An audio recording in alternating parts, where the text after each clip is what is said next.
Magimin e vitit të ri, rendi botror i bazuar në rregulla, dha frymën e fundit.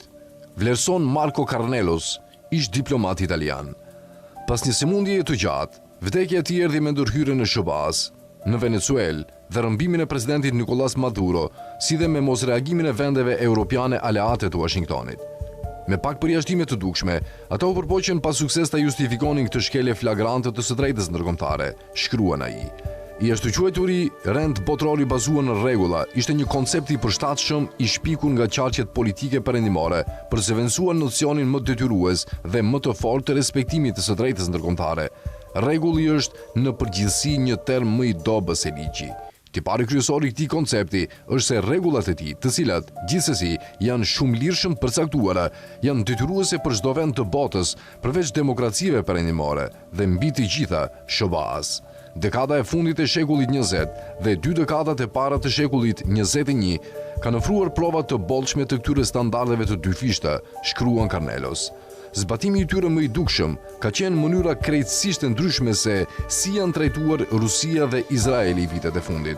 Në fakt, shekulli 21 sapo ka kaluar çerekun e parë problematik, të shënuar nga një çrregullim global gjithnjë më i përhapur.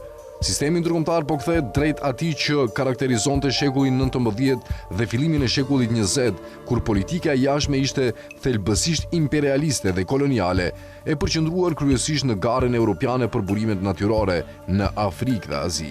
Sot, SBA-ja pozicionon burimet natyrore të Venezuelës, nesër do t'i kthehet atyre të Kanadas, Meksikës dhe Danimarkës, kësaj të fundit përmes Grenlandës, vlerëson Carnelos.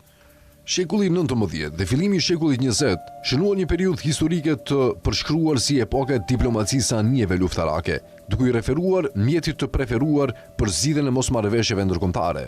Në atë kohë, çdo fuqi e madhe ishte angazhuar në krijimin e sferës së vet të ndikimit. Me fjalë të tjera, marrëdhëniet ndërkombëtare të sotme po kthehen 2 shekuj pas. SBA-ja madje ka kodifikuar këtë normalitet të ri në politikën ndërkombëtare përmes strategjisë së saj më të fundit të sigurisë kombëtare, e cila riafirmon hegemoninë e saj ekskluzive në hemisferën perëndimore. Ajo që dikur quhej doktrina Monroe, e shpallur në vitin 1823 nga presidenti i 5 i vendit, tani është riemëruar doktrina Donroe, si një homazh për udhëhecin aktual. Në përputhje me këtë doktrinë, Venezuela jo vetëm që u sulmua dhe presidenti i saj u rrëmbye, por administrata Trump tani pretendon hapur se autoritetet e përkohshme të vendit duhet të ndjekin udhëzimet e SBA-s, duke lejuar që rezervat gjigante të naftës nën tokën e saj të kontrollohen dhe menaxhohen ekskluzivisht nga kompanitë amerikane.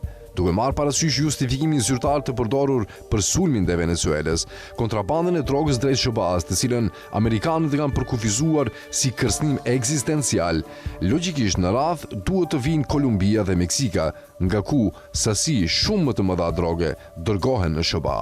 Se përket veriut, situata duket edhe më e ndërlikuar, me pasojë potencialisht shumë më serioze. Oreksi grabitçari i administratës Trump shtrihet edhe ndaj Kanadas dhe Grenlandës, kjo e fundit nën sovranitetin e një aleati tjetër të NATO-s, Danimarkës, shkruan Carnelos.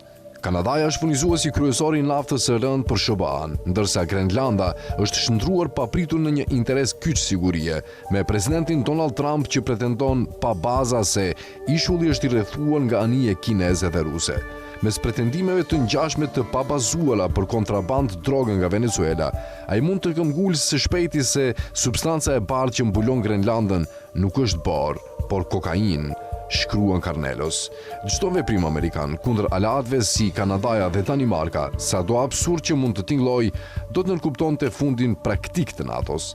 Dhe ndërsa SBA-ja e ndihen veten të autorizuar të pretendojë sferën e vet të ndikimit në hemisferën perëndimore, ajo nuk është e gatshme t'u njohë të njëjtën të drejtë fuqive të tjera të mëdha, si Kina në Azinë Lindore apo Rusia në Europën Lindore.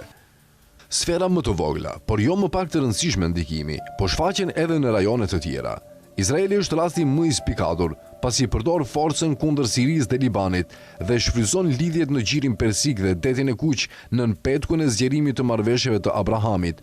Tel Avivi ka hyrë gjithashtu në një martesë gjithnjë më të ngushtë interesi me Emiratet e Bashkuara Arabe, ndërsa ka zgjeruar kontaktet me Azerbajxhanin, kryesisht për ta mbajtur Iranin nën vëzhgim të afërt.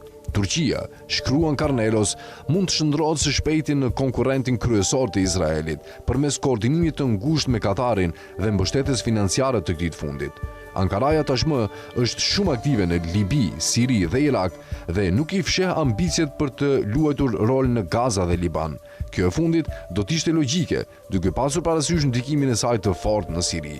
E gjithë kjo mund të ndezë alarmet në oborrin mbretëror saudit, i cili kohët e fundit ka treguar forcë duke ndërmarrë veprime vendimtare në Yemen kundër rivalit të gjirit, Emirateve të Bashkuara Arabe. Riyadhi ka bërë publike edhe koordinimin e tij në rritje me fuqinë e tretë bërthamore të Azisë Perëndimore, Pakistanin. Sa i përket Iranit, i cili po përballet sërish me trazira të brendshme, ai do të jetë me fat nëse arrin të ruajë disa shtylla të mbetura të boshtit rezistencës, dikur friksuese, që shtrihen në Irak, Yemen dhe një Hezbollah të dobësuar. Edhe një herë, europianët do të mbeten të marginalizuar në këtë lojë të madhe të re globale, të përqendruar te burimet natyrore. Franca po humbet vazhdimisht ndikimin në Afrikë, ndërsa Britania globale pas Brexitit deri tani ka rezultuar një dështim i plot. Shekulli 21 po përjeton kështu momentin më transformues të sistemit ndërkombëtar në gati 100 vjet. Një gare re globale për burimet natyrore po zhvillohet nën petkun e sferave të ndikimit. Nëse kjo është normalja e re, një konferencë moderne globale e Jaltës mund të bëhet shumë shpejt e domosdoshme.